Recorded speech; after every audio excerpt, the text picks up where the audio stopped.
Bismillahirrahmanirrahim. Assalamualaikum warahmatullahi wabarakatuh.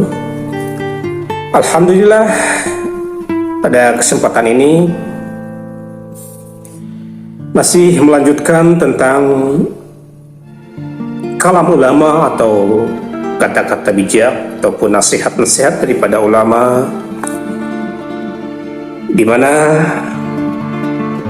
kali ini kita akan mengetengahkan beberapa kalam dari Abu Laits As-Samarkandi. Kalam yang pertama yaitu tentang 3 penyebab hati menjadi keras atau membatu. Ada 3 perkara menurut Abu Laits As-Samarkandi yang menyebabkan hati membatu, yaitu yang pertama, terlalu banyak tertawa. Yang kedua, belum terasa lapar tetapi sudah makan lagi. Yang ketiga, banyaknya omong kosong atau berbicara panjang lebar tanpa ada gunanya. Dan yang berikutnya itu 3 kerugian bagi pemarah. Abu Laits memberikan nasihat bahwa seorang pemarah akan mendapatkan 3 kerugian. Yang pertama, dia akan menyesal. Yang kedua, dicemooh oleh masyarakat sekitar. Dan yang ketiga, kelak mendapatkan siksa dari Allah Subhanahu wa ta'ala. Tema yang berikutnya masih dari Abu Laits, yaitu tentang 3 keuntungan bagi penyabar. Seseorang yang sabar mendapatkan 3 keuntungan, yaitu gembira hatinya, dan yang kedua, orang di sekitar atau masyarakat akan memujinya, bahkan mungkin menjadikannya teladan. Dan yang ketiga, mendapatkan pahala dari Allah Subhanahu wa ta'ala. 3 hal yang harus diperhatikan oleh tuan rumah untuk tamunya. Apabila kita mendatangkan tamu atau menjadi tuan rumah, menurut Abu Laits As-Samarkandi, haruslah memperhatikan 3 perkara berikut. Yang pertama, tidak memberatkan yang diundang dan juga tidak melebihi batas kemampuan yang ada padanya. Maksudnya tidak perlu menentukan syarat tertentu yang kemungkinan tidak bisa dipenuhi oleh orang yang kita undang. Yang kedua, tidak menjamunya makanan dan minuman kecuali dengan yang halal. Yang ketiga, hendaklah selalu memperhatikan waktu sholat. Jangan sampai dengan adanya acara tersebut para tamu terpaksa mengakhirinya atau mengakhirkan waktu sholat. Itulah 3 hal yang harus diperhatikan oleh tuan rumah. Dan yang berikutnya 3 hal yang harus diperhatikan oleh tamu. Bagi tamu yang menghadiri undangan, menurut Abu Laits juga harus memperhatikan 3 hal berikut. Yang pertama, duduk di tempat yang renggang atau tidak berdesak-desakan, atau menerima apa adanya tempat yang telah disediakan oleh tuan rumah.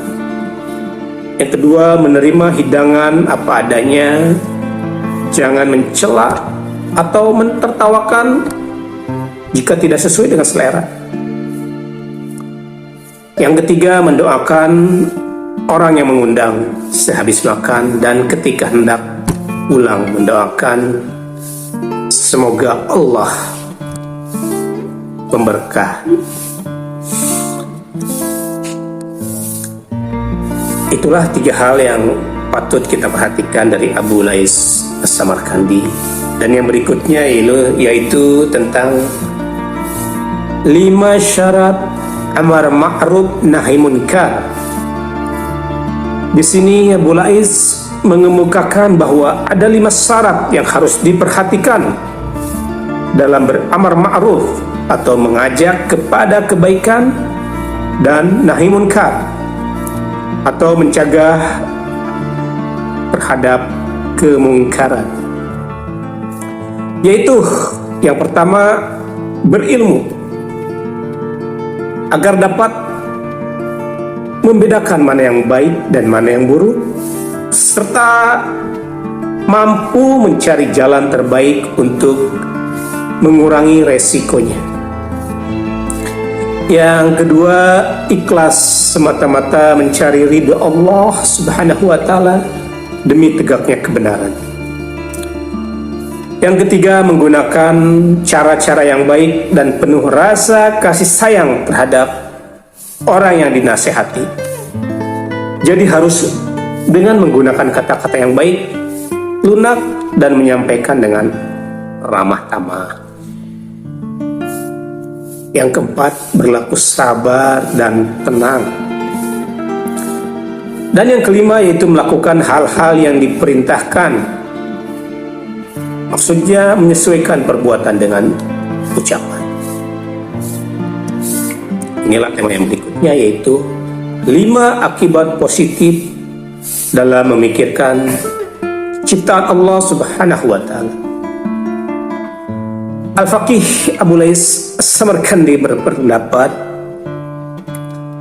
ada 5 hal yang positif yang merupakan hasil dari kebiasaan dari memikirkan ciptaan Allah Subhanahu wa ta'ala,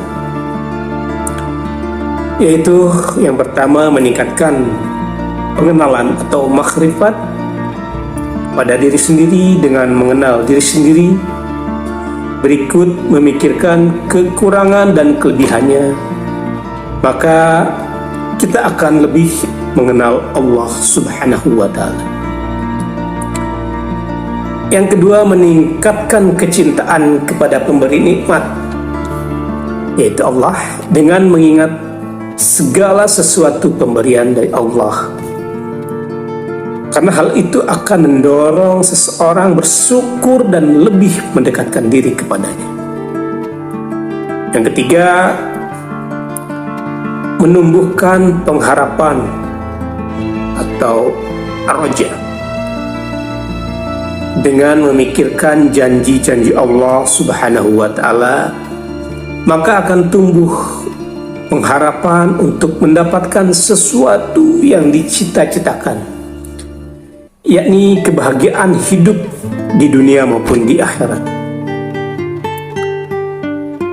Yang keempat, menumbuhkan perasaan takut kepada Allah Subhanahu wa ta'ala, di mana sikap ini muncul apabila seseorang sering memikirkan atau membayangkan azab yang bakal diturunkan Allah kepada hambanya yang durhaka, sehingga hamba tersebut takut melanggar larangannya. Yang kelima, yaitu menimbulkan perasaan malu, atau perasaan ini timbul jika seseorang sering memikirkan karunia-karunia yang diberikan oleh Allah Subhanahu wa ta'ala kepada dirinya, sehingga muncul rasa malu apabila dirinya tidak mampu atau tidak mau bersyukur dan tidak mau mengerjakan perintah-perintahnya. Itulah 5 hal tentang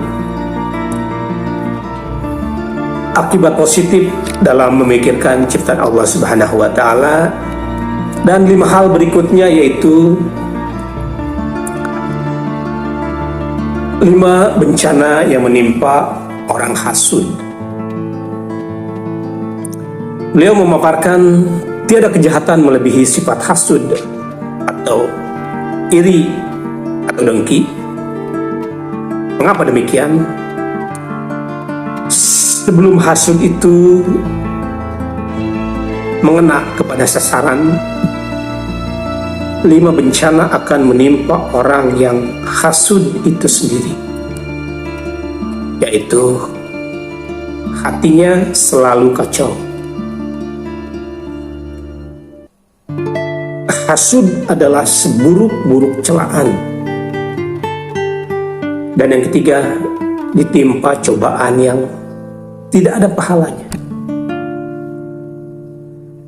Yang keempat, tidak mendapatkan taufik dari Allah Subhanahu wa Ta'ala, dan hasud hanya akan mendapatkan murka Allah. 5 kemuliaan orang fakir. Abu Lais As-Samarkandi menyatakan bahwa orang fakir yang tidak memiliki sumber penghasilan atau tidak memiliki pendapatan memiliki 5 kemuliaan di sisi Allah, yaitu yang pertama, sungguh pahala orang-orang fakir itu lebih banyak daripada orang-orang yang berkelebihan. Orang-orang kaya dalam sholat, sedekah, dan lain sebagainya. Yang kedua, sesungguhnya orang fakir jika menginginkan sesuatu dan tidak bisa mendapatkannya, maka dicatat baginya 1 pahala. Dan kemuliaan orang fakir yang ketiga, yaitu mereka itu lebih dahulu masuk surga. Dan yang keempat, hisab bagi mereka di akhirat itu lebih sedikit dan lebih ringan. Dan yang kelima, kemuliaan orang fakir, yaitu penyesalan mereka itu lebih sedikit. Itulah 5 kemuliaan dari orang fakir. Dan 5 hal, tema yang berikutnya yaitu hal-hal yang wajib direnungkan. Abu Lais Samarkandi menuturkan setiap orang sebaiknya memikirkan 5 perkara berikut, yaitu dosa-dosanya terdahulu sudah diampuni Allah atau belum. Yang kedua, amal baiknya diterima atau ditolak. Dan yang ketiga yaitu membaca riwayat hidupnya secara jujur, yakni apakah sudah dimanfaatkan dengan baik dan benar atau belum. Dan perenungan yang keempat yaitu di akhirat hanya ada 2 tempat, yakni surga dan neraka. Lalu di manakah kita akan ditempatkan? Dan yang kelima, Allah Subhanahu wa Ta'ala apakah ridho atau marah kepada dirinya. 7 kalimat penyelamat. Beliau Al-Faqih Abu Lais As-Samarkandi menegaskan bahwa orang-orang yang selalu mengamalkan 7 kalimat pasti mulia di sisi Allah Subhanahu wa Ta'ala dan di sisi malaikat, serta diampuni dosanya sekalipun sebanyak buih di lautan, dan juga diberikan kenikmatan ibadah, dan baginya hidup atau mati sama baiknya. Apa saja 7 kalimat tersebut? Yang pertama yaitu sebelum melakukan sesuatu pekerjaan yang baik, hendaklah membaca Bismillahirrahmanirrahim, yang artinya dengan menyebut nama Allah yang Maha Pengasih lagi Maha Penyayang. Dan yang kedua, apabila kita sudah menunaikan suatu pekerjaan seperti sudah makan atau minum atau pekerjaan-pekerjaan yang baik atau memperoleh kenikmatan yang halal serta mendapatkan kabar gembira, hendaklah mengucapkan hamdalah atau tahmid Alhamdulillahirabbil alamin. Segala puji bagi Allah, Tuhan semesta alam. 7 kalimat yang berikutnya yaitu yang ketiga, jika menyadari telah melakukan kekeliruan, segera beristighfar atau memohon ampun dengan mengucapkan Astaghfirullahaladzim. Aku memohon ampunan kepada Allah yang Maha Agung. Yang keempat, setiap berjanji hendaklah didahului dengan kata insya Allah. Artinya jika Allah menghendaki. Dan yang kelima, sewaktu menghadapi masalah yang memberatkan atau menyulitkan, hendaklah membaca suatu khawqalah atau bacaan la haula wala quwata illa billah. Tidak ada daya upaya dan kekuatan kecuali dengan pertolongan Allah. Yang keenam yaitu ketika ditimpa musibah,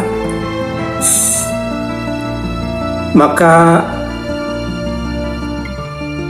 bacalah istirza atau bacaan inna lillahi wa inna ilaihi raji'un. Segala sesuatu dari Allah dan akan kembali kepadanya. Dan yang ketujuh, kalimat penyelamat. Setiap hari dan setiap saat selalu mendawamkan zikir kalimat thayyibah. Selalu kita dawamkan, yaitu la ilaha illallah. Tiada Tuhan selain Allah. Itulah 7 kalimat penyelamat.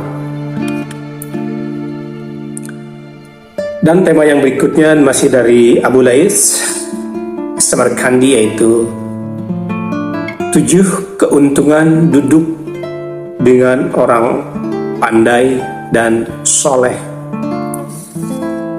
Beliau menuturkan bahwa orang yang duduk bersama orang pandai meskipun tidak dapat mengingat yang disampaikannya, maka akan memperoleh 7 kemuliaan, yaitu kemuliaan yang pertama, kemuliaan orang yang belajar.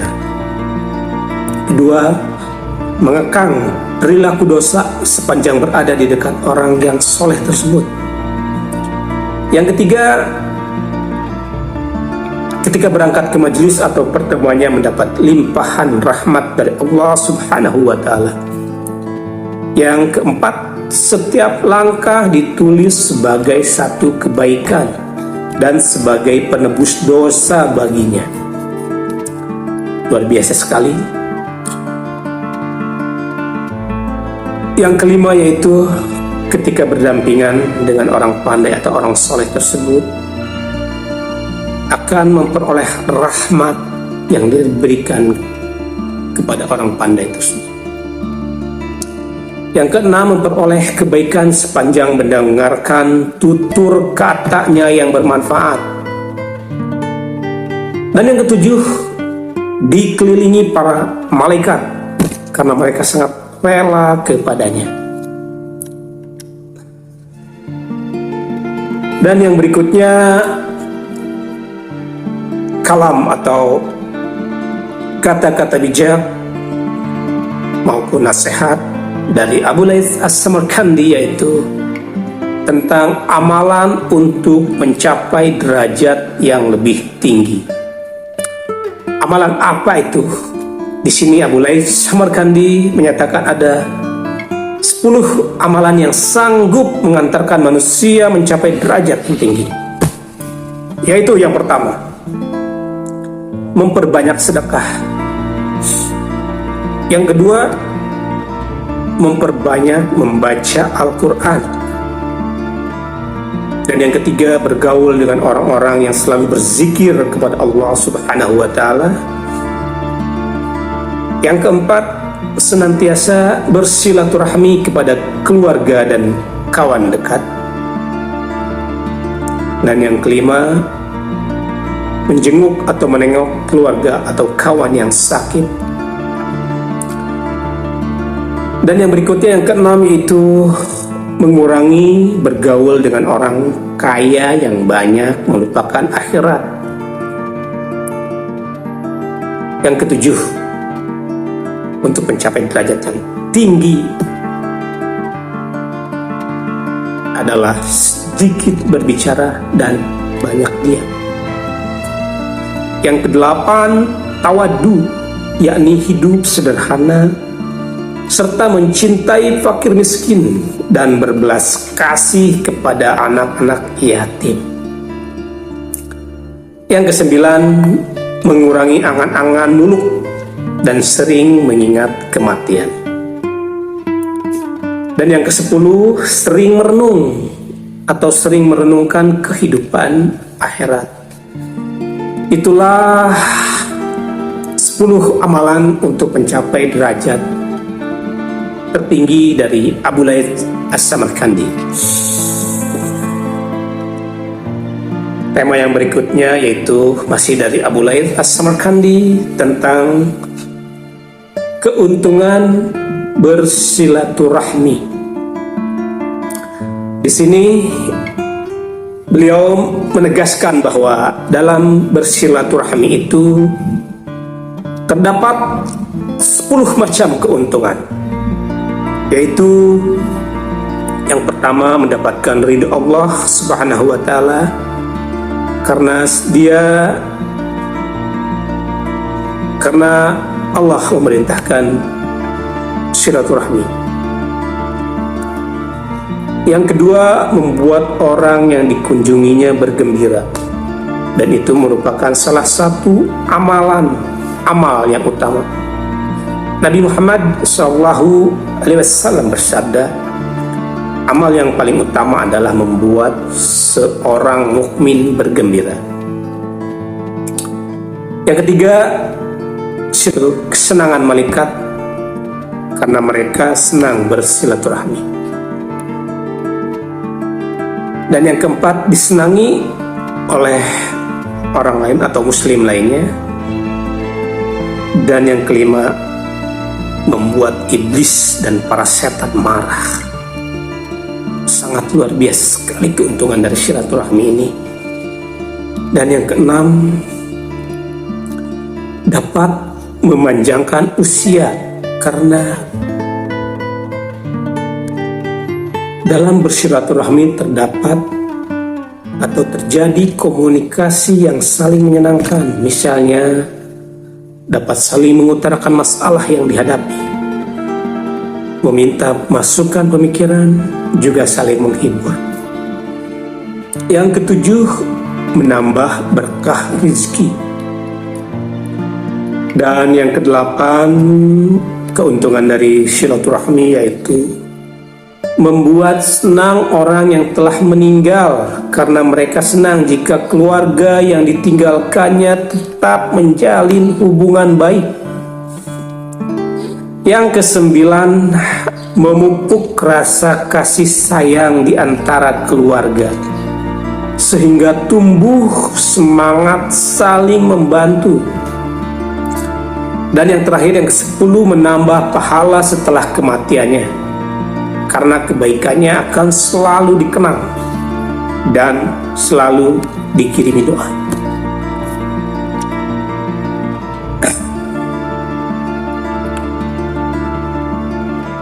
Tema yang berikutnya atau kalam-kalam yang berikutnya yaitu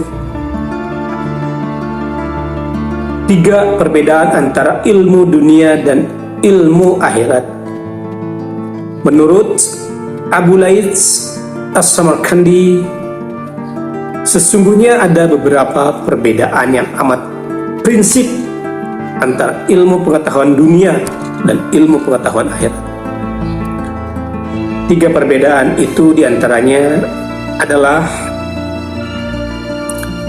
yang pertama, ilmu dunia atau ilmu pengetahuan dunia hanya mengantarkan manusia meraih kesenangan dan kebahagiaan yang sementara.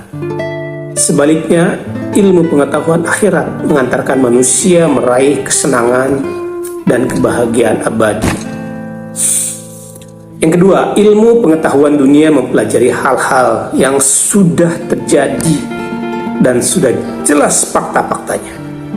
Sebaliknya, ilmu pengetahuan akhirat mempelajari hal-hal yang belum terjadi dan belum terbukti kejadiannya. Yang ketiga, ilmu pengetahuan dunia bersumber dari penelitian dan analisis manusia. Sebaliknya, ilmu pengetahuan akhirat bersumber dari kitab suci.